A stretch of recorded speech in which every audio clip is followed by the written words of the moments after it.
Hello, my name is Lizzie, your DM. I use she, her pronouns. Welcome to the first episode of City in Snow. Hi, I'm Anna, she, her. I will be playing Ilivara, the Deep Elf Blood Hunter, also she, her pronouns. I'm Lane, I use she, her. I'll be playing Hannah Mothwatcher, the half-elf fighter, who also uses she, her. Hi, I'm Miranda. My pronouns are they, them. I will be playing Six, a Tabaxi sorcerer, and he uses he, him pronouns. Hi, I'm Izzy, they, them, please. I am playing Yor, who is a Order of the Ancients paladin, and a tiefling, and they also use they, them, or she, her. Okay. So let's get this campaign rolling with some exposition from me. It's a chilly afternoon in the city of Elthana's Stand. We follow a seagull gliding above the buildings, a shimmering river between them, surrounded by a tall stone wall.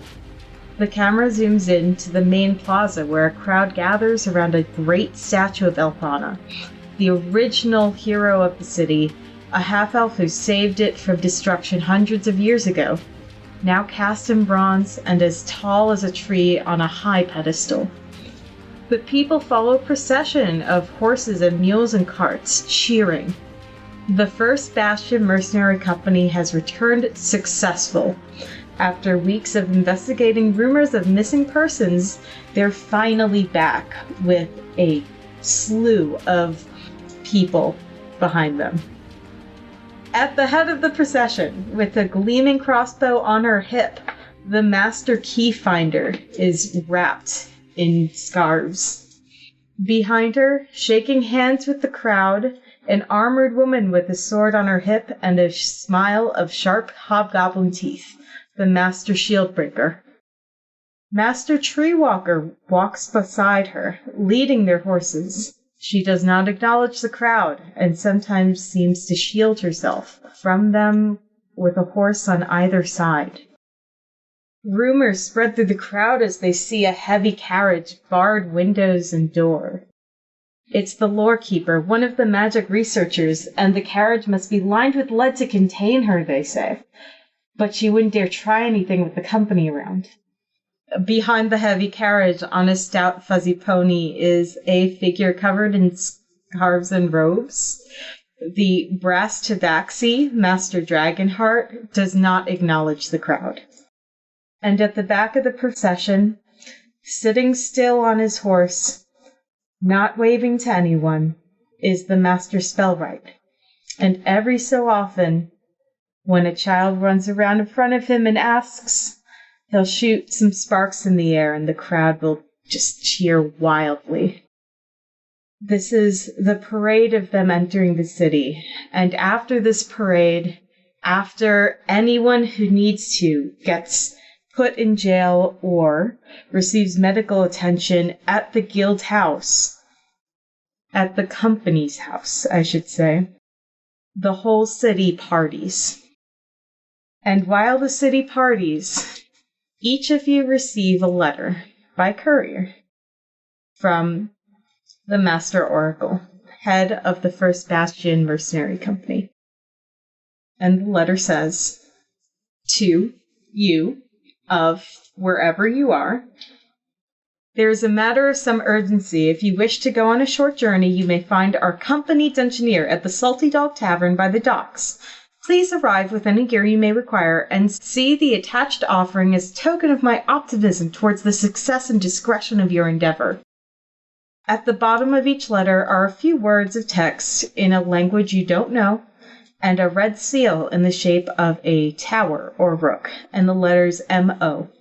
The O has a little line in the middle, almost like an I. So, let's roll initiative and roll 20. And then we're going to see where this... the letter? Yes, we're going to fight the letter. It comes to life. It's going to bite. And with this turn order, we're going to find out where this letter finds you tonight. So, starting with Ilivara. Oh, really? What did I Yeah, roll? what An 18. happens when the courier finds you? So I'm at work. I'm outside of the... What was it again? Blushing something? The Blushing Busk Bordello. Okay. I am standing outside of the Blushing Busk Bordello. A young man has come up to enter, and in searching for hidden weapons, my normal protocol, he slips something into my hand and enters, which just leaves me kind of confused, and that's when I open it and read what the courier has handed me. And then I'll just pocket it for now. Yeah, you have a long night ahead of you, don't you? Yes. Next up, where is 6? 6 is lying in bed, tossing and turning, as he has a dream full of darkness and dragon's claws. And he awakes with the start to find a letter sitting just on his stomach. And he takes it, he opens it, and he sees what it says. Okay, are you at home or at a different place of residence? I am at home. Okay. Where do we find Hannah? So Hannah is almost undoubtedly just finding some sort of maybe tree or like training dummy and just going at it until she just is too tired to stop.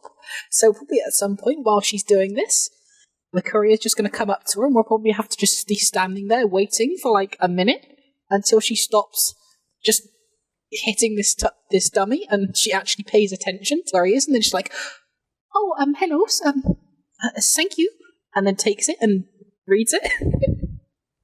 There are a few training courtyards around, so that's probably going to be the right place to find you. Absolutely, just in one of those then. Mm-hmm. Okay, and where do we find Yor? It's the night of the party still? It's the night everyone's partying. The town is getting rip-roaring drunk. It's like your team just won, the football game. Everyone's having a good time. Okay, so Yor is part of the party. They used to be part of an acting company, so those are like their pals. They still share an apartment.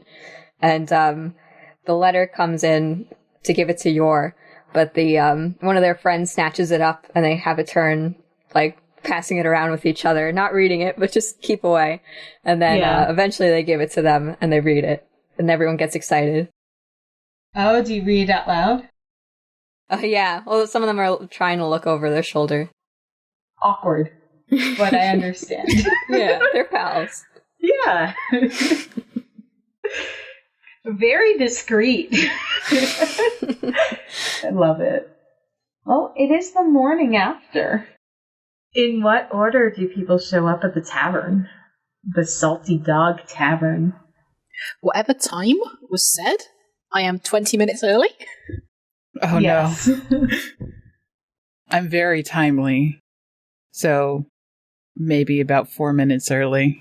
What was the time set again? Is it in the morning? In the morning, at or right before sunrise. Oh, so I haven't slept at all. It's fine. Oh, it's fine. Yeah, it's fine. It's fine. It's fine. I'm going to say I walk in, or 6 walks in less than a minute after Hannah and immediately orders a drink. Mm-hmm. We're all on time. Yor likes to get up early, so they would have been a little earlier, but they got slightly sidetracked on the way. But they still make it on time. The interior of the Salty Dog Tavern is dark, and it smells like stale beer and salt water and somehow fish, even though you don't really see any fish. The entrance is maybe a stone's throw away of the end of the pier, so this is like the place for people who are just coming through. However, this tavern is old enough and established enough to have some regulars. And you as far as I'm aware, do not have the history in this town to be considered a regular at the Salty Dog Tavern. Now the question is, the Salty Dogs themselves, what would you say Six's relationship with dogs are? 6 is okay with dogs. Okay. I think the type of dog who lives in a tavern has probably seen it all. And this dog is sleeping at the hearth. It is large and black and very, very fuzzy.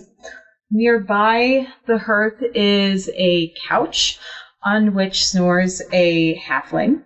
And in the corner, kind of sleeping almost like a kid in high school who cannot stay awake through first period on his backpack, is who the bartender points out, the Dungeoneer. It's full head down, arms across, like, you know what I'm talking about. Can sit upright if needed. Yes. Yeah. Ilivara walks over immediately to this man and not super rudely slams her hand onto the table right next to him. Can I get a Just very dexterity check, lightly. please? Oh, God. Oh, yes. Am I tumbling through all the salty dogs? It's possible. Dexterity check, you said? Yes, please. Bam. Dexterity save. Very nice. Oh, was it save or check? You did it correctly. It's a save. Okay. Mm-hmm. So you actually just miss the cutoff. You walk across a wire, and you can feel your foot push against it as one of the chairs on the tables, because the chairs go up on the table when it's, not quite open and busy, starts tumbling towards you. And you see... That's just rude. Oh, yeah. You see the Dungeoneer go, hup, hup, hup. Yes, what is it? I'm awake. I see that now. Yeah. We're here for you. She says in just like an awkward... it's exactly like that. Okay, who is we? Ilivara, and then motion to the others that are kind of milling around. Yeah, hi. Would I hear the fact that, this is the Dungeoneer? Oh, yeah, the bartender, if you ask, kind of gestures to his own little paper. Crumbles it up and throws it away. He did his duty. He pointed out who it is. And as soon as I hear, any sort of confirmation this is the Dungeoneer, I'm just going to get up, and you'll just hear, choo, choo, choo, choo, choo, choo, choo. Oh my And she gosh. runs over. Ilivara does not know what to think of this, just follows her with her eyes very slowly. 6 is like, I say, are we an adventuring party now? I'm very confused. Kerfuffled even. Oh, it's you again. Oh! You, the librarian! Yes. Not quite, but yes. Good to see you, Kat. The name's 6. Right. And you? Ilivara. Ilivara. Charmed. Hannah just holds out a hand, she's trying to get you to shake it, and you can definitely see her plate armor is just far too big for her.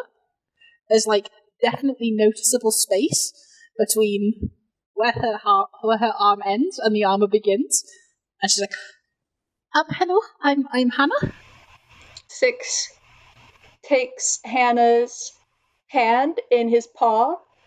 He is a polydactyl, which you notice he has 6 toes on his paw.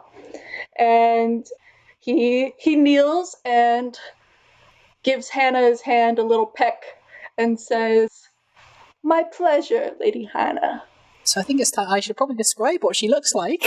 Yeah, this is the time to describe your characters physically. So Hannah is about 5'2". As before mentioned, she's got a very heavy, plate armor that's just far too heavy for her. Like there's a mismatched shoulder pad that's like a little bit smaller than the other one. Every time she moves, then you can just see it kind of like shaking around because it has not been forged for her whatsoever. On her back is probably about a 6-foot claymore. Yeah, it's just far too big for her. Her hair is kind of sort of like, autumn leaves, but just turning, so very slightly sort of orangey yellow, with like deep blue, sort of sky blue eyes, and very freckles all over her face, and very, very slight hint of bucktooth. I just like the idea of like, I hope it's okay that I didn't ask if I could kiss your hand, but I just like the idea that you're just like head to toe in this armor, and I'm just like, my lady. But if that's okay. Yeah. Okay. She's just like, thank you. Visibly incredibly confused. Kerfuffled even. Okay. Did your make it? Yes, your was coming in late, right? No, So they're on time. They're there. Okay, great. They're not as shy as me. They've already been part of like the handshake and how you do. They're late compared to everyone else. Well, describe your character. You're on time, so you're late. Oh my gosh. They were doing something. So yours a tiefling. They have a kind of medium gray-brown skin. Their horns are kind of antelope-esque. They have like it goes out a little bit and then back in. And then their hair is pink and it's pulled back and curly. And they're also wearing armor. It's kind of like a motley of a few different armor types, but somehow it comes together well. It's just for aesthetic. It's mostly chainmail. And Yor understands fashion. yeah, no, they're like charmingly put together while also being a little on it. They're also very tall, and Ooh, could I get heights for Six and Ilivara too? oh yeah, does everyone look in comparison? I need Not to visualize me. this. Absolutely not me. Ilvar is also 5'2", about 160 centimeters tall, and very compact. Amazing. It's 6 feet tall. Yes. I love it. Great. He's a skinny, lanky boy. Cute. So cute. And did Yor have a height? Yours 6'1", but I forgot to account for horns. That is fair. That needs to be part of the calculation. Yeah. So probably Okay. 6'5". With horns. And very like toned, muscular. So we've definitely got zero middle ground here. No. Absolutely not. Yeah. Okay. The dungeoneer starts rubbing an eye, and starts unspooling some wire from around the table. And there were multiple traps laid. And while he's doing that, half asleep, closing his eyes, as he cleans up his shit around the table, right? He stuffs it in his bag, nice messenger bag. And Ilvar is just staring at this guy in a severe disapproving sort of way. Just a frown, arms crossed. oh, I'm sure he is an absolute mess. As he comes around the table, you can see that he's wearing, it's not quite in tatters, but it's definitely dirty and stained. Some scruffy clothes. He's underdressed, and the dungeoneer, about 5 foot, maybe a wiry guy. And you can tell because he hasn't even laced up his shirt really. Like, it's a mess. His tunic is ajar. He's wearing sandals in the middle of winter. Like, why? He has some curly, dark blue-green hair, light blue skin, black eyes with red irises, and little thin ears. And if you look really closely, you can see some of the gills on his neck. He collects all his stuff, he comes around the table, holds out a hand and says, Carpathius. My name's Carpathius. It's nice to meet you all. This stinks of the Oracle. Is that what's going on here? I bow, but not too low. Oh, please. I bow no. way too low. It's no problem. I'm bowing. I've just got my hands in front of me, just waiting for a social cue so I can actually talk. I'm just like almost nose to the floor bow. Yeah, so he does one of those just waking up, doing my stretches, gotta get the shoulders loose, crack something, goes, oh, okay. So he nods towards the barman who holds up, very obviously and dramatically tosses a letter, the crumbled up letter in the air, and says, okay, we're doing this again. Got it. I'm guessing you all got letters?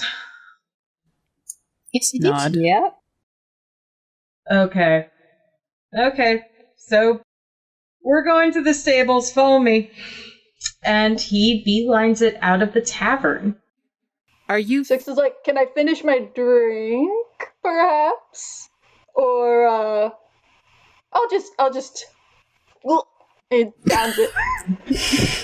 Breakfast of Champions. Ching, ching, That's ching, the- ching, ching, ching. That's the stuff. That's the stuff. He starts heading towards the plaza, the center of town, through the warehouse district, past the docks. There are still some people partying, but more and more as you get towards the plaza, you see street cart vendors are slowly changing over from the night food for drunk people food to the morning food for people who actually have to work. As you get closer. Some of the air, you pass by and there's just like some fried kebabs, and that slowly turns into, the apple fritters type stuff. And as we get through the plaza, Carpathius does stop at one of these carts to basically pick up whatever the equivalent of coffee is. And a bun, and keeps going. That's descriptive. At some point, he'll point out, he will address you and say, so this tends to happen usually a couple days after they get back. Sometimes a little bit closer, but usually we have people in-house for this kind of thing, so it just so happens that the situation required a lot more, manpower than usual, and it was local. So if you got a letter, that means that everything's already been set up. So we're just going to get to whatever cart or sled or whatever it happens to be and get to where we gotta go. Where would that be? Right, so it's definitely kind of a secret, but I was at the guild house back when they came in with, all the people who needed medical attention and stuff. And apparently the situation was just down the road at Fort Waterdown. A shame that it was so close by, but, that's just what happens sometimes. Who can tell? I do say, my dear fellow, would you happen to be from the First Bastion Mercenary Company? He actually stops for, the first time, just stops walking, because before, if he was addressing you, he was basically just walking backwards through the cobblestones and, icy ground. And he looks you up and down and says, wait, are you? He looks yes. Yeah. He's looking around. And he knows what you know. Okay, well. He's like, yeah, that's me. Oh, glad to have you then. That's real neat. Oh, nice. He says like, "That's me."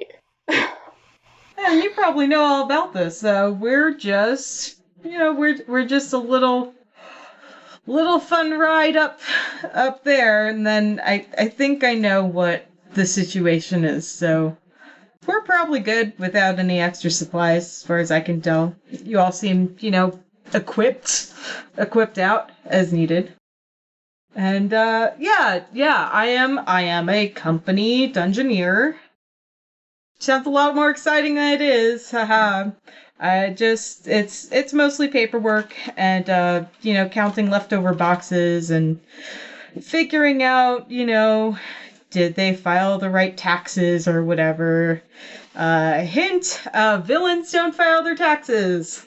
Fun fact, not many people know. So that's what we're going to be doing. All the way up at the fort and cleaning up things and counting boxes of stolen goods or whatever we find, really. Oh no. Usually, I know I said this, but usually they wait at least a day. This is cruel. And he keeps walking. He goes through the plaza, and the first beams of sunlight are hitting the top of the statue of Althana, and her lance is just a whole different shade of orange than you thought possible. And as you go by, you pass over a bridge over the river, which is relatively empty. There are still a few barges packed in. Ilvara takes that moment to admire the statue, just for a heartbeat, then continues walking. It's wonderful. It's like one of the wonders of the whole of Tor, right? Is the statue of Elvana. Elvira, yeah. And once you get past the north gates, that's where they keep the stables. And the stable hand, she also waves a letter and just kind of just gives it to the dungeoneer and goes, I got the stuff ready and know you're good for payment, but like, really? Same day? Same day? He goes, I know, right? I know. So who's driving the cart? If no one looks like they're going to step up to do it, Hannah will. He definitely expects someone else to do it. So I'm assuming what's happening now is that I'll be looking around at everyone, kind of like expecting someone else to do it. Oh, then I'll come jump. Ilvara still has this severe expression on her face. Is there room for two up there? Can we share it? There is room for two, but we only need one driver. I know I shouldn't drive drunk. My apologies. I didn't know. Well, if you didn't hire a cart driver, I can do it. Okay, we got one cart driver. He hands you the reins and then starts digging out some danishes from his bag. Breakfast on the go.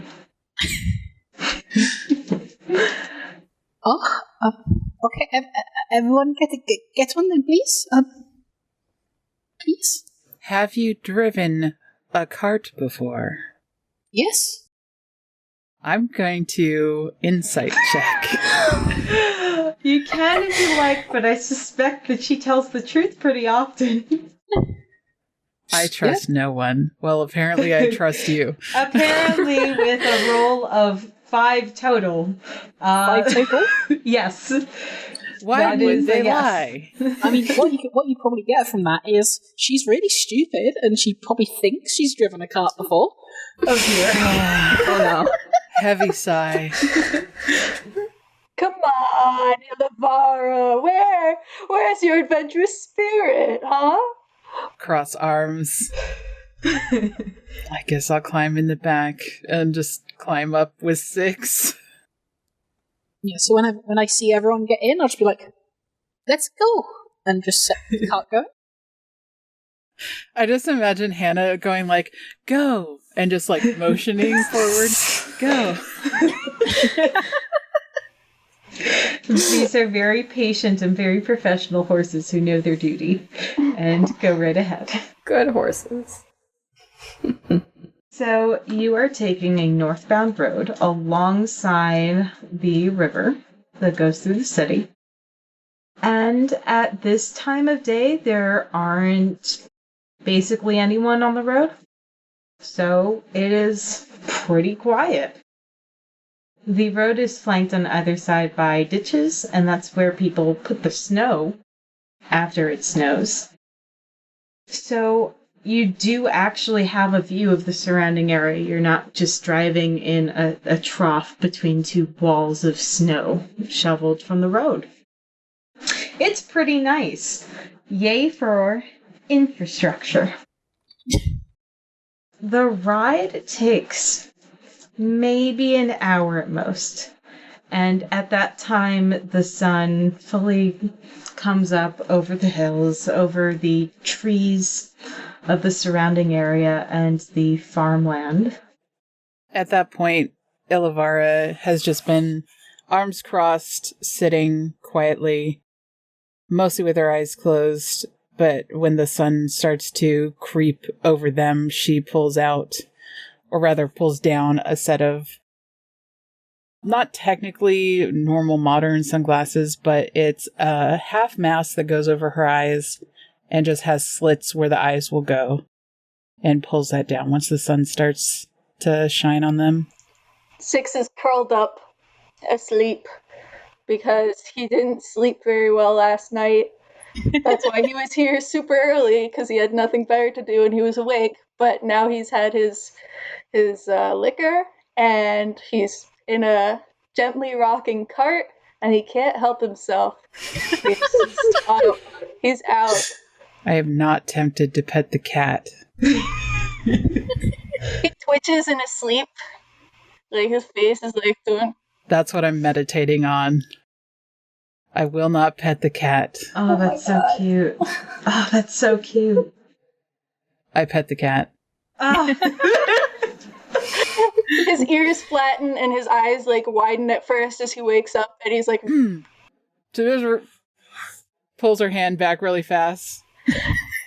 He just like closes his eyes a bit, like not fully closing his eyes, just the way cats do when they're relaxed, and he purrs a little bit. And then he like drifts back to sleep. You heard it here, folks. Tabaxis, they can purr. Okay. I can. You so can. I'm not going to try to act it, but... It's okay. I'm also going to pretend that I can roll my R's, so... But I can't. I can't. I really can't. Okay, so you crest a hill, and you see the fort. Fort Waterdown looms over the river. Even before you see the cold and icy stone towers, gray against gray in the sky, you notice the buzzards circling overhead. The gates are broken. The snow's been cleared from the pathway recently, presumably by the people who just came home from there. There is a gate attached to a gatehouse and a watchtower to your right. However, you cannot see the whole thing as you approach. Carpathius. Yes. What exactly happened here? He jumps off the cart as you slow down and stares down at the ground and crosses his arms and stares at the thing, and he says, "It's not going to be good in there. It's actually probably going to be pretty awful." Yeah. Good morning. Good morning, guys. Good morning. As far as I can tell, there were a lot more hostages than anyone thought, and there were still people unaccounted for. And, well, if it's day after, we might actually find someone alive. Wouldn't that be neat, right? But, usually that is, not very likely. Oh my. And I did bring supplies so that we can clean things up and take note of any breaks in the fort. And hopefully, over time, the First Bastion Mercenary Company can help bring this fort back to working order. I mean, there's supposed to be, 5, 7 of these dotted around the city? And most of them are crumbling heaps of rubble at this point, so honestly, I'm not surprised that this turned into a whole big problem. But here we are, and, didn't have to be this way. Just climb out of the wagon then. Okay, I need everyone to be on their A game and prepared. Thought bubble, unlike you. What? Unlike Carpathius. Being on our A, on the A game. Yeah. Here's you. Like, Just share a look. look. Yeah. Did you enjoy your nap? Yes, it was quite pleasant. I didn't dream about anything. Sometimes the best sleep then. Indeed. Carpathius finally manages to take out a slingshot and says, okay, so what we know is that they went in, they got the hostages, they got the lore keeper, found her alive. That was very fortunate. That means that we can actually have a trial and learn more about what was happening here. And there is a whole lot we don't know about what was going on. So we can find out more about that and keep our eyes peeled. That would be excellent. But the good news is that people left, which means that, there's an exit, and that was not a problem. So we won't have to exactly forge a new path here. Most of the masters, they probably didn't leave anything festering when it comes to anything that would have attacked. Usually they're pretty clear on the either take them in for jail or just killing them outright. So, yep, usually it's only a yes or no black and white for that. Okay, well, who wants to go first? And then you hear a chink as Hannah kind of like not jumps off, but kind of like lowers herself from the front of the car. It's like holds her hand up. Well, okay, I'm gonna pick you, and he points. Yes. Just like draws the greatsword from her back and holds it incredibly. It looks unwieldy, but you can see she's kind of worked out how to make it work. Her stance is like incredibly wide to offset the balance of the huge sword. It's like, and she's just like, okay, where are we going? Carpathius has this dumb smile on his face, this wry smile, and he just kind of points to the open gate. Okay, starts walking. Six kind of leans over to Ilavara and like whispers, I'm sorry, I don't actually know what we're doing. I must have not been paying attention, I suppose. Could you tell me what's going on? Don't die. I'll just walk after Hannah. Oh dear. All right. Pulling out a rapier as I go. So I've got 2 people in front. Can those people please make me perception checks? Oh, I'm really good at that. Good. Wow. Excellent. Oh, shit. Natural 20. Yeah, we did 14? get a natural 20 and a 14, both good. This is going to be a juicy nat 20, isn't it? So, first off, with the 14, because this is information you both get, you can see the area of the gatehouse. It is a 2-story gatehouse with a 30-foot passage that leads towards the stables and courtyards of the fort. The big wooden doors and interior metal portcullis have been absolutely blown apart. So right now, this is just a entranceway. You can both see that there are murder holes above you, and you can hear animal sounds on the other side. However, it is Anna's character, Ilvara, who can hear and tell that these are 3 animals, and they're bigger than animals. They're much bigger. In fact, 1 or 2 of them seem to be unnaturally, maybe a bit not quite like any animal you've heard before. I'm just going to put my hand out in front of Hannah to stop her from moving. Oh. Wait here. I'm going to stealth up to see around the corner and hope that I can get a visual. Give me that stealth check. I will totally not be mad if Hannah just keeps coming and following me. Okay, so I got 25 to stealth. That is excellent. You make virtually no sound. This is especially important because of the way this gateway was situated. Hannah would have made a little bit of an echoey sound. And Ilvara, since your character is maybe used to traveling in caves a little bit, you know exactly how to counteract that. So you are able to sneak around and peek your head around the side. And what you see is the full courtyard. And what you see is an area absolutely covered in snow and blood.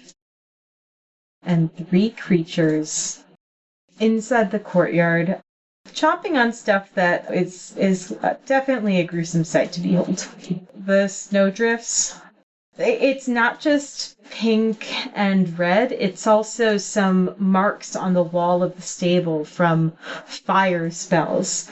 There was a battle here, and in the center of it all is a creature with giant wings and the striped back of a tiger and a long spiky tail. That creature is flanked by 2 giant vultures, as large as a horse, with feathers as long as swords. Maybe not as long as Hannah's sword, but you're going to find out, pretty likely. And they're generally bickering over what they are eating. The creature in the center does not turn around yet. They have not noticed you, because you rolled so excellently on your stealth check. Yay. What would you like to do? With I'm kind of like got one hand on the wall and leaning forward, and then I come back and without looking at Hannah, but I'm gesturing back at her, making like the count of 3 on a hand, and then another gesture that probably does not look familiar at all, and then waits. I mean, I feel like this might actually be an intelligence check with advantage, since don't you both have the soldier background? I do. I don't have technically that one, but but it is kind of like that.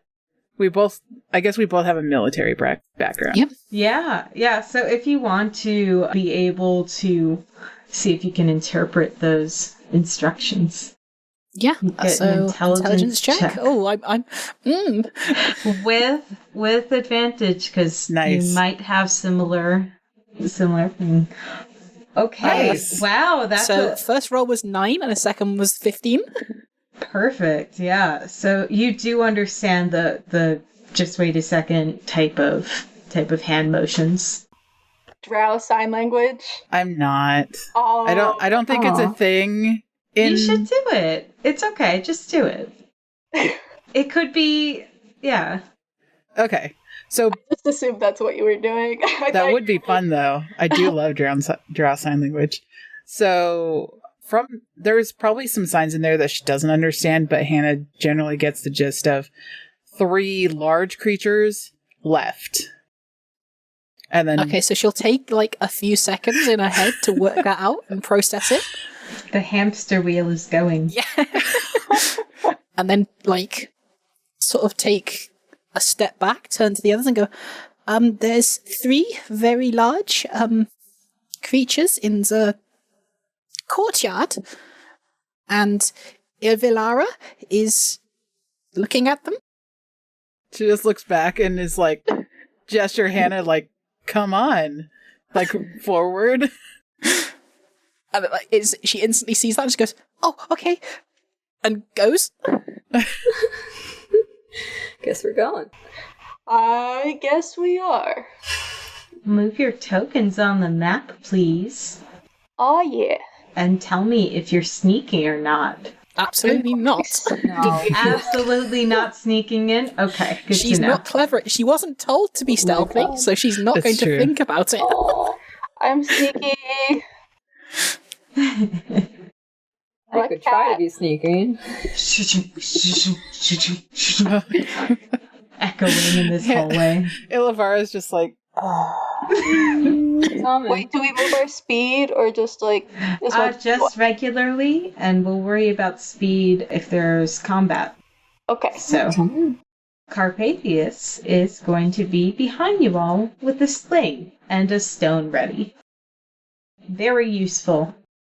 He also gets slightly distracted staring at the wall and the way that the portcullis is like on the side of the wall in smithereens, and just kind of tisks.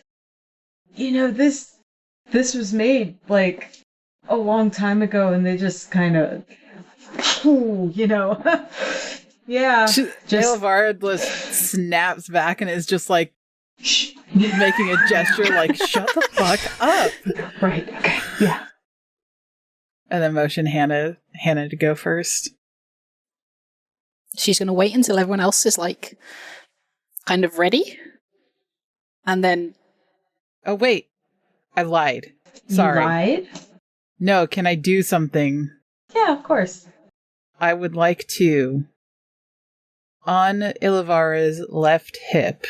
No, wait, she's left-handed. On her right hip, she has a, like, kind of a short... It's, like, maybe 6 inches, a curved blade. And on that blade, she is going to put her hand on it and then just purposefully slide her palm over the blade until there's blood dripping down her fingers. Mm-hmm. And over the rapier will then caress the blade, and in the wake, instead of leaving blood, a rime of frost appears behind. Ooh. Ooh. Ooh. So I have... And Yes, Miranda. Mm-hmm. you said you weren't a writer. Kill self. Thanks, I think. That was such good imagery. Aw, thanks. Blushies. So Hannah's going to wait until she can see everyone, like, being ready, so to speak, to do something. Mm-hmm. And then immediately run and, like, smack the closest thing. Oh, God. Okay. So you have caught them off guard. So you have 1 round of surprise, and then after Excellent. that, we're going to roll initiative. So for assuming she's Hannah's taking the first turn, Yes. Yeah. so she's going to take a swing at the vulture closest to her. Okay. A 22 to hit. Yeah, that does hit. 6 slashing damage. Okay. Dang, bro. And then she's going to take 2 steps forward, staying in melee range of one of them, and do another slash at the other one. Oh, damn. It's kind of like, the way she does it is like the first one she'll go up to, she'll be kind of dragging the greatsword behind her, stops, and like converts the momentum into like a giant crescent moon style swing to smack the next one. This is Hannah's B-up move. And then when the greatsword hits the floor, she just like two-handed brings it from where it is the floor overhead to hit the other one. Whether that actually works or not, we'll see. 14 to hit. Yes, it hits. So that's 8 slashing damage to the second one. Yay. Mm-hmm. That causes a lot of problems. I'll go next.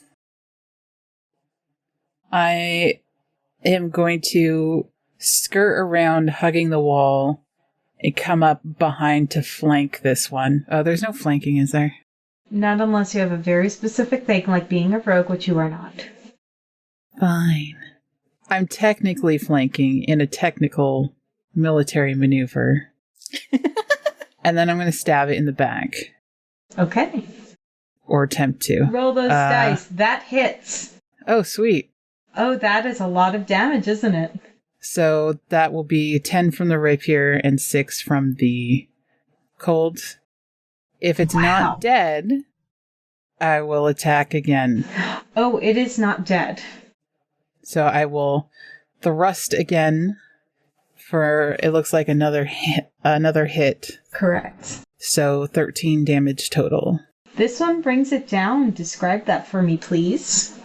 Just very clean and efficient when the first one doesn't do it by thrusting into what she was hoping was its spinal cord. She just thrusts again into the main body, piercing its lung until it falls.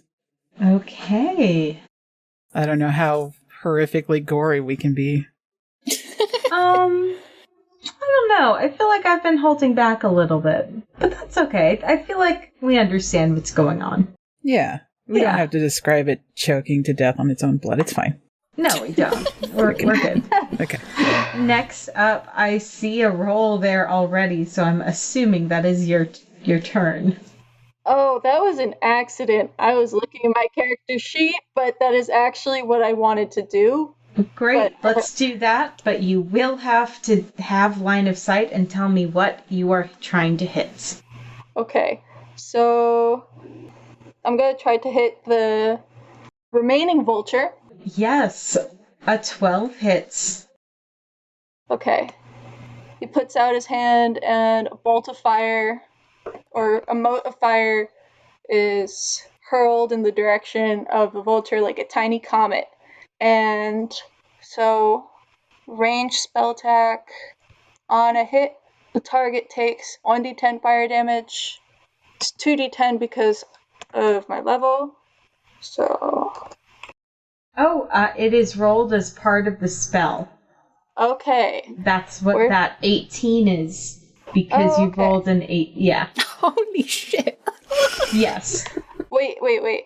Does that take into account the... Yes. Okay, cool. Yeah, that is the Roll20 function of auto damage. Okay, I completely misread that.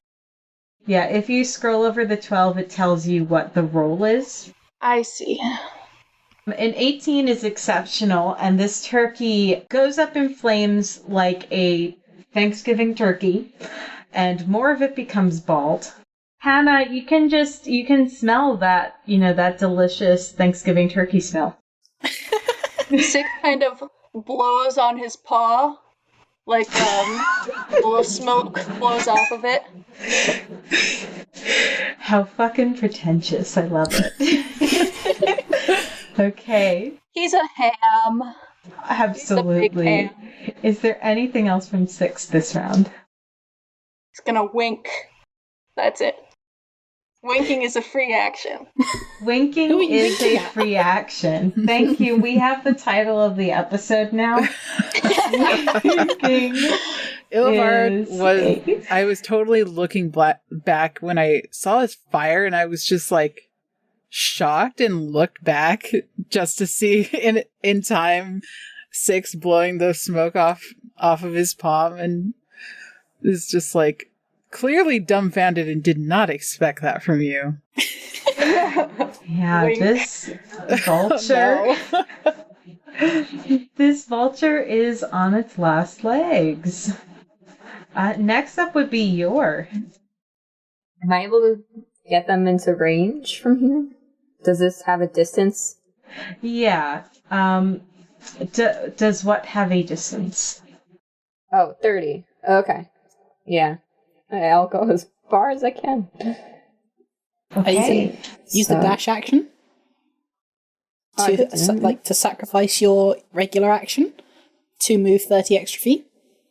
You could do that. You could also hold your ground. Or take a dodge. Well, you have reach, don't you? I do. Oh, It's 10 good feet. point. So Yeah. you could get in range. So you can actually reach. Yeah. This is as far as I can go on my own, because I would have to take an action to hit. No? No, you can actually get here with your movement. Oh. And then you can take your action to do an attack to hit. Oh, Or excellent. to try. Yeah, Yeah. that's the key word. I mean, the AC is low on these, so. Don't say that. I know. I believe in your... Aw. Yours coming on Your in. runs up, yeah. They have a glaive. It's modest but pretty. And they're gonna try to stab with it from a distance. They do, since they came, moving in, they use, the movement of, they're kind of jogging over. So let's see if that works. Oh, thank goodness. Oh, a 22 certainly hits. If you just hit glaive, the button, it'll roll your damage. Oh, I see. Like the word glaive. Oh, I gotcha. So just hit the damage if I just want that then. There you go. Perfect. Okay. Excellent. This one does do it, so describe how you kill this beastie. Woo, nice. Yord comes on in and uses their momentum to push their glaive forward, and it hits him in the shoulder and it falls over. Okay. I love how, Carpathius is just gonna round the corner and see, Absolutely. did No, it. you are completely right. You're 100% correct. Carpathius, you had me worried for a second that this is gonna be hard. You card, you. He does run through the tunnel, rounds the corner, sees 2 dead birdies and 1 completely untouched monster. And all of you just absolutely at the ready professional, kind of puts down his slingshot and goes, well, yeah, okay. And next up, so that I have a small fighting chance, I am going to let the monster have a turn before we roll initiative, you monsters. So the creature turned around, stares at you and goes, "This isn't fair. We had a contract." And does a big old attack. We had a contract. A contract? I believe a 19 hits Hannah. It does, yeah.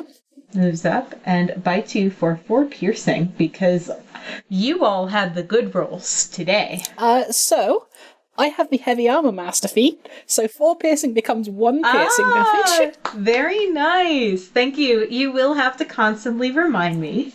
So, I imagine the way this happens is that because her armor is so, patchwork and ill-fitting, he just goes to bite, and the teeth just sort of, against the armor, and maybe 1 kind of gets through.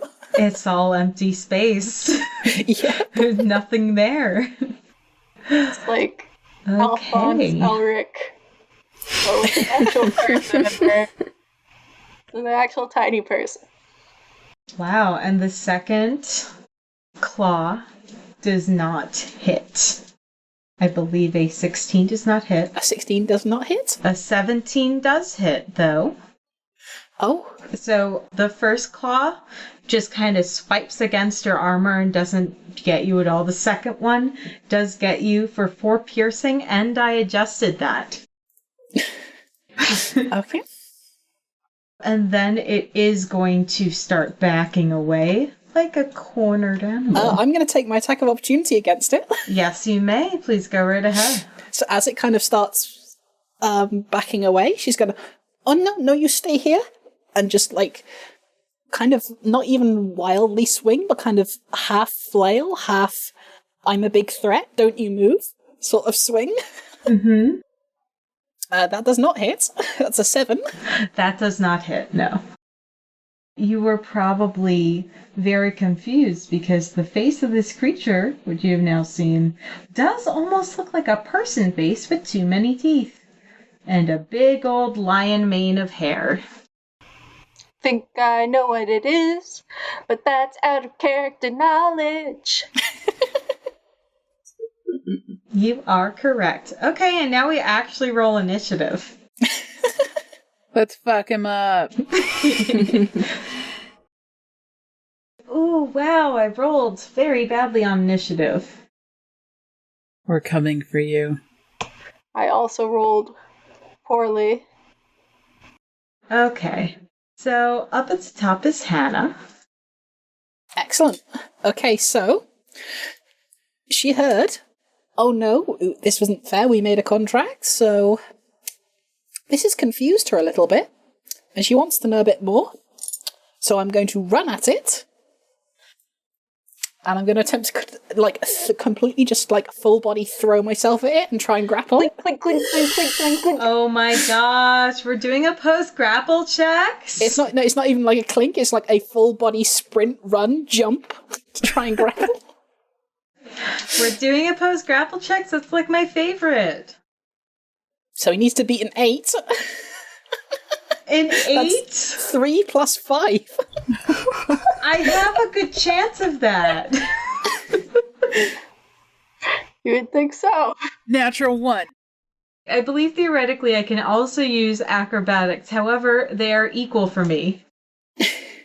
Oh, I rolled a 21. Jesus Christ. Okay, so what happens there is, she'll just run, smack on the floor, kind of and try again. It's that, instead of just, throwing herself at it, she'll just, try and put both arms around it and pull it down. So roll me another acrobatics or athletics, please. You can do 2 of those in one turn? You can replace, a standard attack with a grapple action. Oh, an attack, not an action. Yep. I'm down with that. Let's do this. Yep. So you got to beat an 18 now. Ha! I rolled a 5 this time. So to everyone else, that probably looked really weird, but now Hannah has her, 2 arms, locked very tightly around this thing. And I've still got 10 feet of movement, so I'm going to drag it back with me 5 feet. Amazing. Perfect. Six has his mouth open, like that, surprised cat. I can't reference a GIF here, but Yes, you certainly may. So she's she's dragging it back, going, Dungeoneer man, this one wants to talk to you. And that's it. That's my turn. Okay. Ilavara. Okay. I don't really know that I want to interfere. I think Hannah's instincts are correct, so actually I'm just going to move up. I'm still going to stay kind of against the wall and be ready to attack it in case Hannah's grip loosens. But overall, looks like she's got it. Got a handle. So, are you going to prepare an action or something? Yes. I'm going to prepare a stab. Just in case. Just in case. If it wriggles out of her grasp, I will stab it. Okay. Good to know. Next up is Carpathius. What's his charisma say? Not good.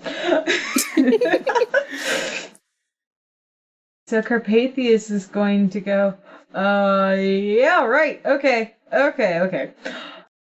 Talking's a free action, so we're going Said to... something about a contract. He's gonna start running up. Yeah, that contract's not with me.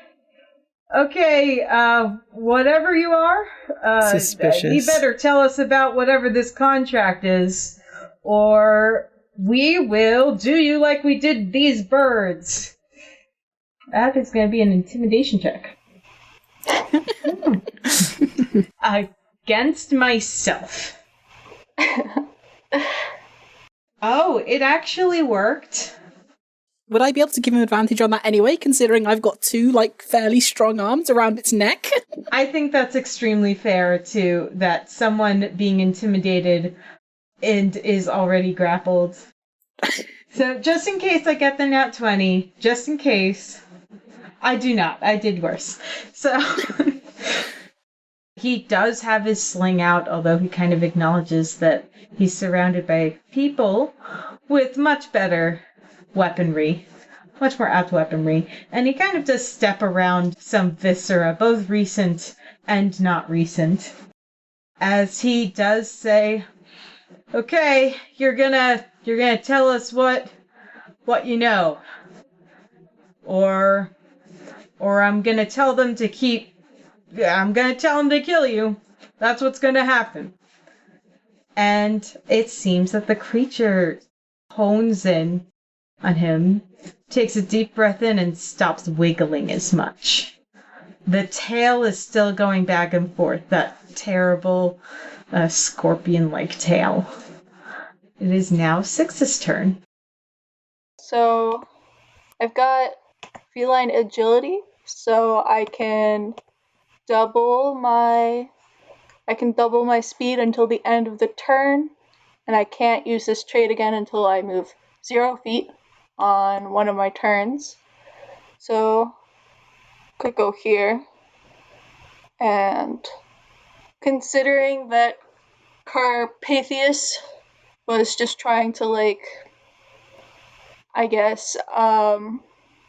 threaten or, warn the creature, Six is going to use True Strike, which is a cantrip. It's a 30-foot range. I think I'm just out of it. So I'm just going to ready an attack in that case. Okay, next is Monster's turn. You can see, almost like a cat when it's playing, the tail swinging back and forth. But the rest of it is kind of just letting Hannah...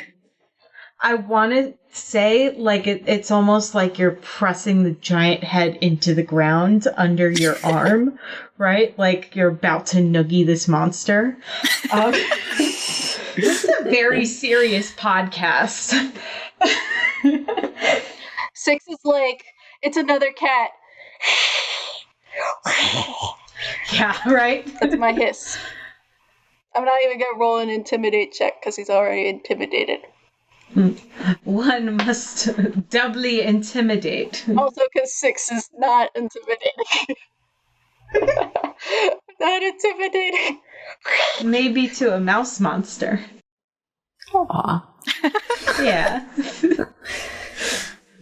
The monster goes, "I don't know if I can believe you.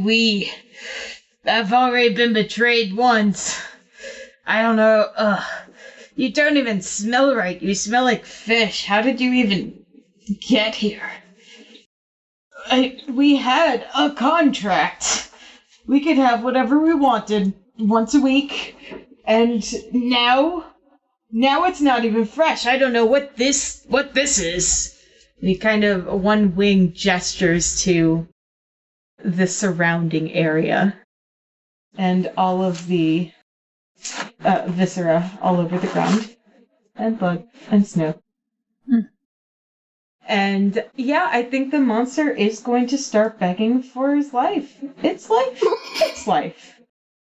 I didn't mean any harm by it. Look, it's just the way I am, right? That's a tricky conversation about alignment. I'm not prepared to have. We're gonna pause this podcast to talk about alignment in D&D. What does alignment mean to you? What's the deal with alignment? What's the deal with this anyway? What's up with that? Yes. But it does not attack this round. It is going to try to shimmy out, though. So Absolutely not. No, I'm pretty sure I get to do that. I'm reasonably sure I know the game. Yes. You get to try. Yeah. And I believe I will try a dex check. Oh, fucking time. I got a 17. I got a 7. Oh no!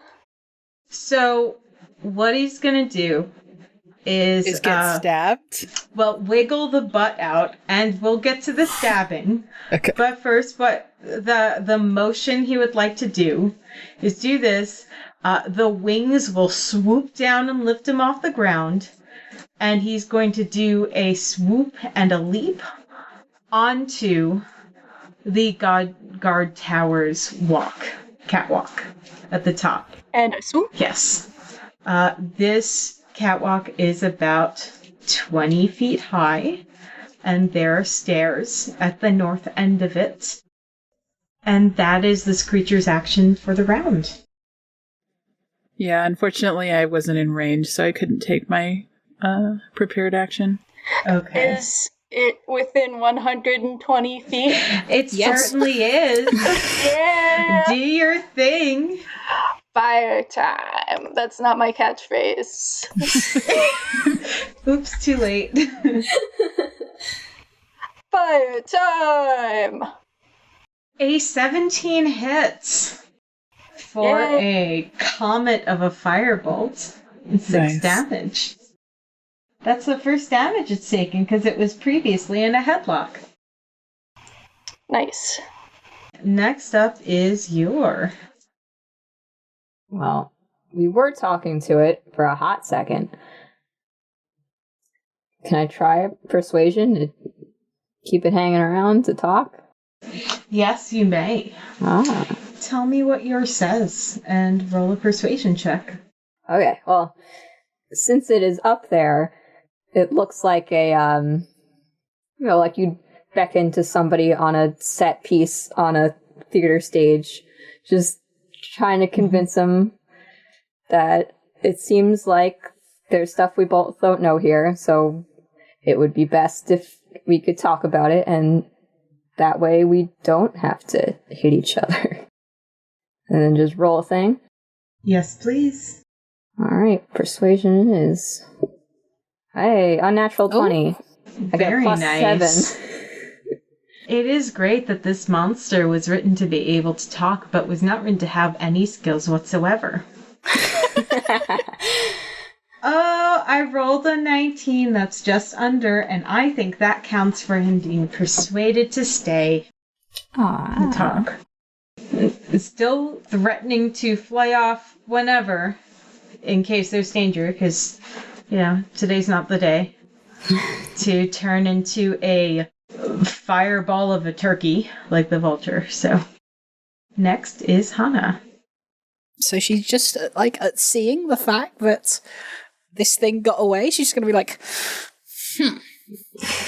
So cute. like fold her arms, look up at it, and go, "Okay, fine.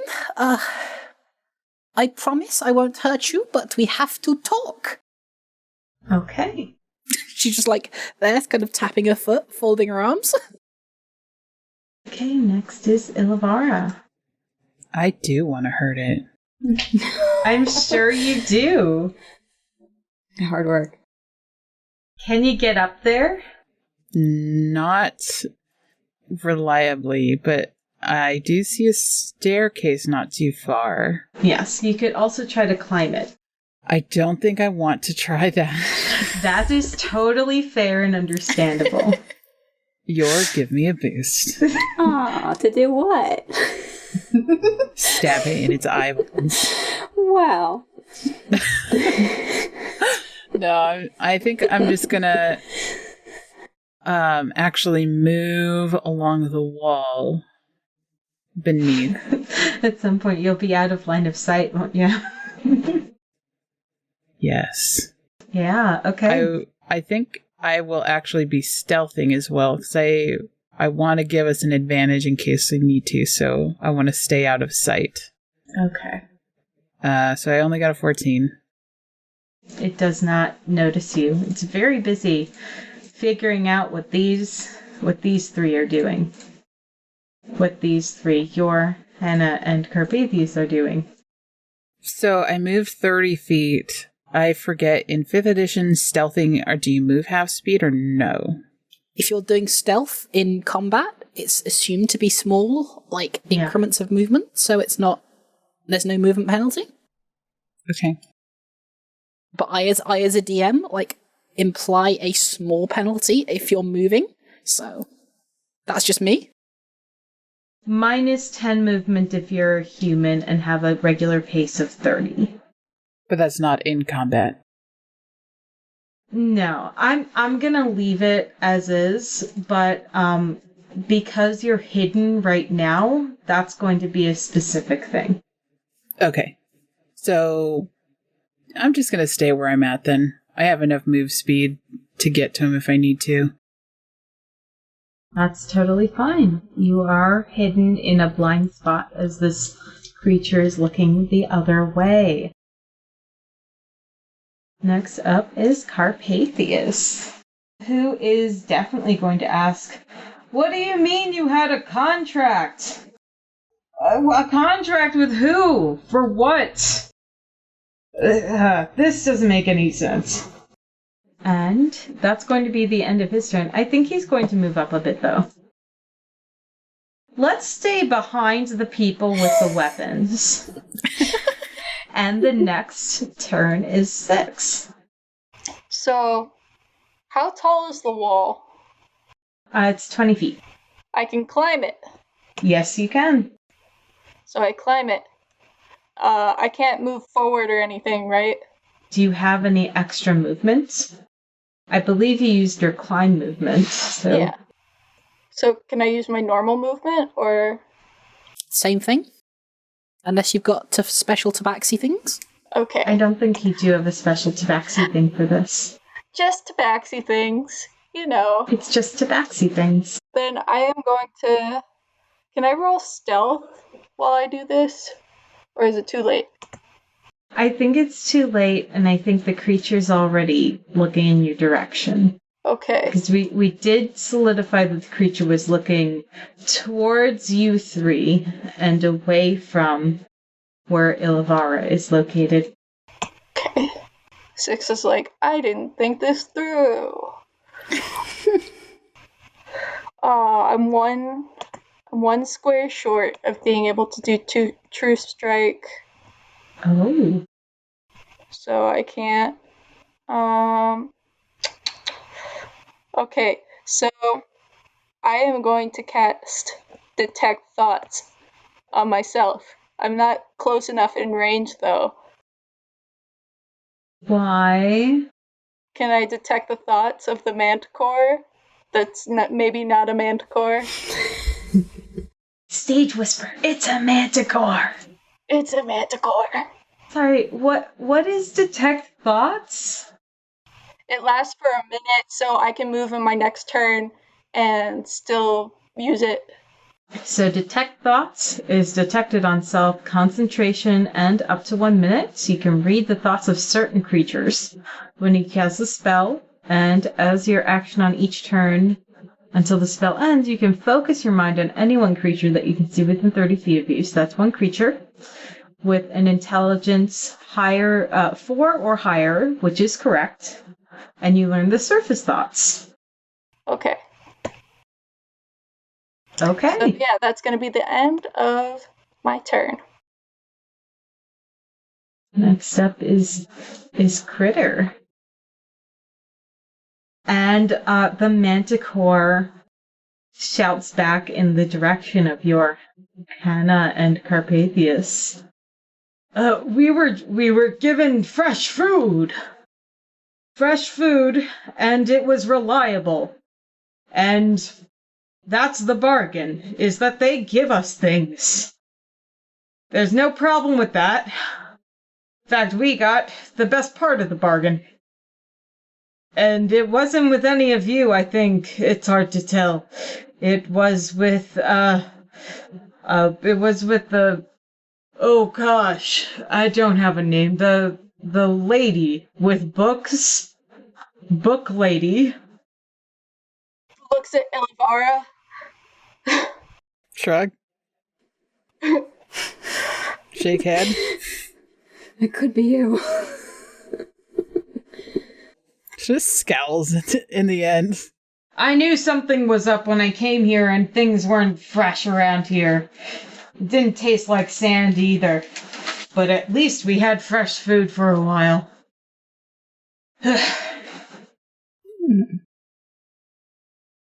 I think this critter is going to do an attack. And then see where that gets it. It's like, you know what? Rude. Okay, I got 2 hits. One is a hit on your for 8 piercing. Okay. Yes. And one is a hit on Hannah for 7 piercing. -3 is 4. Cool. So what sort of attack was that?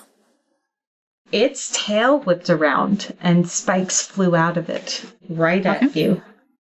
Yeah, can I take my hellish rebuke reaction? 'Cause that was rude. So fucking rude. Usually I would suggest that, but Hellish Rebuke is only really useful against melee attacks. Ah, I see. It doesn't I believe say? so. It doesn't travel. It says I point a finger at a thing. Really? Yeah, and then it gets fired. It's very possible I used the spell incorrectly for a solid year and a half. Yeah, 60-foot range. It is a 60-foot range. Please go right ahead and turn it into a spicy nugget. I point because, hey, we were talking. So it needs to make a dex save as well. Yes. I have literally only used that spell for some melee thing hitting my caster and me going, oh no! Okay, so yeah, I need to make a dexterity save. I got a 9 total. I don't think a 9 saves. I'm reasonably sure that a 9 gets hit, because your spell save DC is a 14. It is. Does it matter what my spellcasting ability is on, or? It's based off your charisma, because you're a tiefling. No, it is, but like it doesn't become dex for this spell or anything. So it's as a tiefling, it's based off your charisma, but you're a paladin, so your spell casting is off your charisma anyway. Yeah, it's double charisma. So it is a all the way 15. down. Yeah. So it's a spell save. Yeah, a 9 is under your spell save DC anyway. So I take 2d10 fire damage. Please roll. Oh, I don't know if it makes a difference. With Tiefling, Hellish Rebuke is cast at 2nd level. So I think I get 3d10. Is it a full 3? Yes, it's 3d10 if it's cast at 2nd level. Alright. Let's see how much damage it does. Oh. Yeah, that's a 13 damage against this. With a fireball to the face, I guess. How does your Hellish Rebuke look when you cast it against something? So it just kind of springs up at that creature, surrounding them in flames, and because it matches their eyes, which are like a bright, like amber, like a resin. Ooh. Very nice. I think it absolutely growls.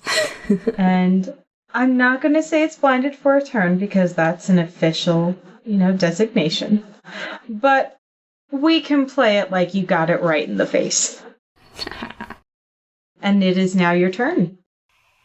6 shouts, don't! Whatever you do, don't kill it! I don't know what I'm doing with my voice. I'm sorry. It's okay. It's so bad. No, you're No, you're not. not. You're doing fine. And you're taking chances. Don't kill it. Don't kill it, I say. Just don't. Don't kill I'm it. going to read its thoughts. Ah, alright. Well, I shout, just announce it to everyone. Don't. Now it knows, and how can I help? Let's see. I will move. Oh no, I still won't be in range. So high up. Yeah. I'll still move a little. Okay, we're coming up to these stairs. And I don't wave or wink because you're hidden. I'm not like that. But, yeah, I guess I will prepare a dodge. Just kind of be on these stairs. Right, just in case. Okay. Yeah. Next is Hannah. I understand though if like your character just doesn't like my plan and it's just like I don't need to hear those thoughts. I'm just gonna kill it. What are thoughts? No, we're workshopping on the fly. What is thinking? What are thoughts? Does Hannah have a higher intelligence than the monster? Yes. By 1 point. Aw, yeah. Smarter than the monster. My favorite intelligence question in D&D is, can it open a doorknob? So I think what Hannah's going to do is she's going to just, like, take a step to be in front of, like, between her, the monster, and she didn't remember his name, so he's the fish man. I'm sure he gets that a lot. Just, like, take the light crossbow off of her hip, aim it, and prepare it, and go, you can leave, but if you try to hurt anyone, I will shoot you. And, yeah, she's going to prepare a light crossbow attack for if it makes any violent actions towards anyone. Okay. But if it tries to leave, she just won't fire. Elevara, Does that mean I have to hold back attacking it? that's your choice. What kind of movement can I take to just jump up onto the edge of the stairs here? It's so funny that we just talked a lot about jump actions. Like, just pull myself up in front of your... I would consider that requiring an athletics check for a climb. Fuck. I'll just go around. Could I assist on a fail or something? I guess it'd have to be a turn. Oh, that'd be so cute helping me That'd out. be adorable, yeah. That would be. I kind of do want to allow it because that would be extremely cute. Okay, I'll do it. Alright. I'm gonna try to hoist myself up so I don't have to walk all the way around. I have my hand out if you need it. Can I just take it automatically for If you advantage? want. How cute. She would look surprised, but take the hand up. Hey, 19. Hey. Yeah, I don't know if you even needed that, but it looks like you did an adorable anyway. So, Yay. yes. Elvira, I struggle if I want to refer to myself in third person or first person, so I'm going to swap between them until something feels comfortable. Yeah. Okay. I will nod my head in thanks. Hear kind of Hannah's beseeching of the creature. Not want to ruin anything. So I just hesitate at the top step to see what it will do. But I have a reaction lined up if it does attack anyone. Okay. So right now, I'm done. Okay. Next is Carpathus' turn. And we're skipping it because he really doesn't know what to do in this situation. He's a little far out of his depth right now. He had a long speech earlier that included talking about taxes. Next is Six's turn. Okay. 6 is gonna move forward 10 feet. Can he hear the Manticore's thoughts? Yes. What does he hear? The Manticore's thoughts, it's difficult because it's intertwined with, it is both speech and it is scent and it is sight. And some of what you see is the lorekeeper that was arrested and the lorekeeper directing people to move what look like people outside of the fort. And you can see through the Manticore's eyes them swooping down on that, right? You also see an initial conversation between the Manticore and the Lore Keeper, where the Lore Keeper, it's less of an agreement and more of the Manticore being told that this is what he will do, and the Manticore being like, this only benefits me. I will certainly do it. And that is between the Manticore and the Lore Keeper. You also see the Manticore growing a entourage of vultures, which are still present. There's still a lot of vultures around. Just growing a posse of vultures, and now he has people he can share his gorgeous bounty with. He is very big in his own mind, and not at all scared of anything pointy. Or a small half-elf in armor who managed to pin him to the ground. Okay, I'm like, this is all sinking in.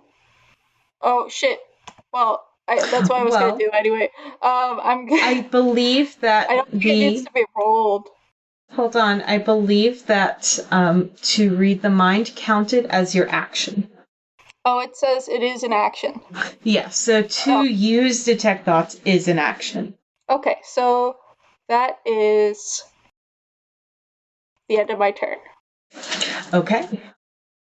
Oh, the other thing you can tell is that this has been going on since autumn, is what you can tell. Okay.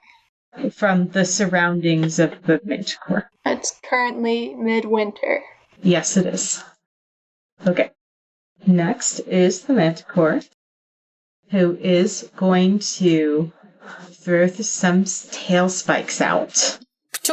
I am going to do my reaction then. Oh, please do. So as I see his tail raising to spike us, I'm going to, with the hand that I bloodied earlier, paint half circles under each eye on myself and inaudibly whisper the words to impart my curse upon him. Oh. But I'm also going to choose to amplify this, so I'm going to bleed a little more. This is the Curse of the Eyeless, and for all of his attacks that are going to happen until the end of the turn, I get to subtract a d6 from his attack rolls. Okay. Does it hurt? Because I imagine 6 is still like... When I fell from heaven, yes. Kind of... I imagine 6 is still maybe a little bit attuned to the Manticore. I don't think it's pleasant. I kind of imagine that their eyes like swell up and fill with blood. Ooh. Spooky. I think the description says, they start bleeding from the eyes. Yeah. Sounds about right. Okay, so this Manticore has that happen. The tail spikes, 2 of them go wide. The third one I do need you to roll for. Is that the roll that's currently in roll 20? No, it'll be 3. Okay. It is 3. 4 is the HP I lose. Yes, that last one, that clinks off 6's armor. I don't have armor. Oh, it clinks off your... I guess it goes wide too. It almost gives you a new piercing in your very large ears. So, as that happens also, I'm just going to be like, I gave you a chance. Fire my light crossbow. Please do so. That does not hit. That's not going to hit, no. No, a 10 does not hit. And it takes its movement action to start flying away. I'm going to say 6 recoils a little bit as he, removes himself from the thoughts of the Manticore. And maybe has, a little bit of blood in the corner of his eyes that he has to blink away. Yep. The Manticore flies away, and it doesn't quite run into a building or anything, but, it's clearly just trying to get into open air. Okay, I believe that's the end of the encounter. Unless anyone else wants to try something or sling a spell. Nope. I Okay. want to wink. Please wink. Give us a good wink. I wink at Carpathius this time. Oh my. Oh, fuck. Oh dear. I think we're going to call it there. Yay! I think we went did it. way over time, but that's okay. City and Snow is part of Novi Studios and takes place in the setting of Lanamora ages before the events of the Legends of Lanamora podcast. To find more City and Snow content, share your thoughts or predictions on Twitter at City and Snow. Thanks again to my wonderful players. How can people find you all? This is Anna, and you can find my illustration work on Twitter at Unruly Cryptid or my website, annahannon.com. I'm Lane, and you can find whatever brand of whatever it is that I do, I'm not quite sure yet, at Line the Order on Twitter. And watch this space because I'm currently getting into game development and I'm trying to decide on a studio name. And I'm Izzy, and you can find me and my art and writings at Squishy Night on Twitter. I'm Miranda, and you can find me at Brotato Farm on itch.io, Twitter, and other places. And I'm Lizzie, and you can find me at Lizzie_BR on Twitter. That's LIZY_BR on Twitter. To check out more shows and streams from Novi Studios, check out novistudio.io. That's NOVI Studio.io. That's all from us today. Thank you very much.